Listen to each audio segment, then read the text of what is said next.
Gardening করতে কার কার ভালো লাগে? আমার তো খুবই ভালো লাগে। তার থেকে বেশি ভালো লাগে যখন আমি হারভেস্টিং করি। সো আমি আজকে পুঁইশাক হারভেস্টিং করছি। এটা এবছরের প্রথম হারভেস্টিং হচ্ছে। নিউ ইয়র্কের সামার বেশি দিন থাকে না, 3 to 4 মান্থ। এই 3 to 4 মান্থের মধ্যেই সবাই চেষ্টা করে যার যার ব্যাকয়ার্ডে শাকসবজি, ফুলের গাছ লাগানোর। সো আমার গার্ডেনে অত বেশি মাটি নেই। আমি কিছু মাটিতে লাগিয়েছি আর কিছু পটে। এই পটটা আমি নিজেই মেক করেছি।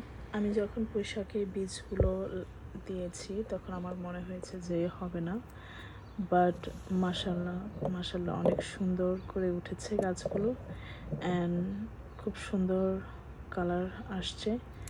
আমি আমার বেস্ট ট্রাই করেছি যাতে কোনো ধরনের পোকা না হয়। প্ল্যান্টগুলোর নিচে খুব বেশি ঝোপালো হয়ে গেছে, সো পাতাগুলো আমি কেটে নিচ্ছি। আজকে এটা দিয়ে চিংড়ি মাছ দিয়ে রান্না করা হবে। আমার মা খুবই ভেজিটেবল লাভার অ্যান্ড এবারে তার জন্যই একটু বেশি গাছ লাগিয়েছি আমি। এখন যাব এই ফ্রেশ পুঁইশাক রান্না করতে। একটা দেশ কালার।